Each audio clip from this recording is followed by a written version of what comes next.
If your side dish lineup this time of year is baked beans, macaroni salad, and corn on the cob, and you just repeat these over and over, I think you'll love what we're whipping up today. It's a fluffy quinoa salad made with a collection of colorful veggies. And the best part, it goes with just about anything. We start by cooking some quinoa according to the package directions and cooling it. Then we add some cherry tomatoes that we cut in half,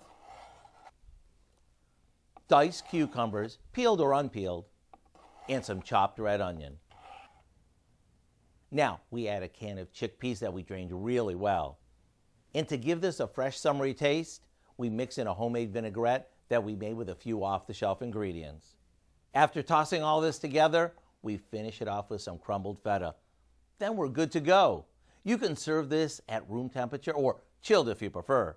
Either way, this side dish is so fresh tasting and different, everyone will be asking for more.